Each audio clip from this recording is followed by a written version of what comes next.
Ilang taon na si ma'am? 45. Kayang-kaya pa umariba. Makakahanap ka ba? Marami po dito. Ay, talaga. Pili ka lang. Ano gusto mo? Bulag? Bungal? Hindi naman. Marami dito. No, paano yan? Hindi ka na nakakita. Paano pag nakahanap ka ng partner? Babe? Saan ka? Wala nakakakita pa naman. Nag-ano lang kasi ako, nagpa-pricing. May anak na po kayo? Isa. Ilang taon ka naman nang walang asawa?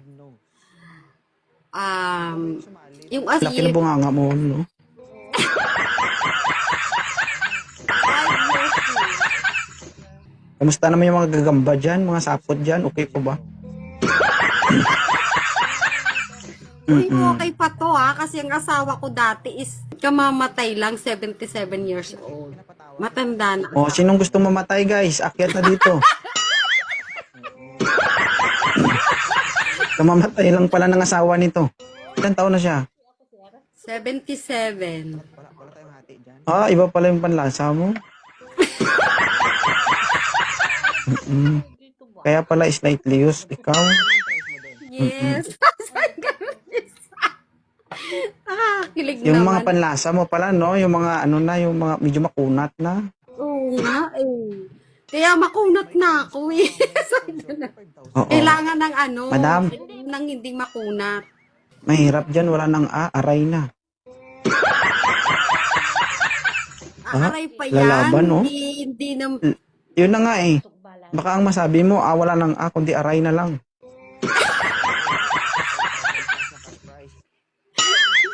Ikaw ano idea, aray 5 years? Aray talaga yan. hindi lang 5 years kasi, ano,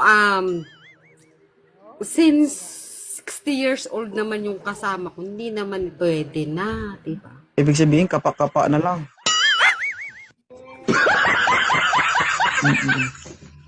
Hindi na nahuhukay ang minahan, kinakapa na lang.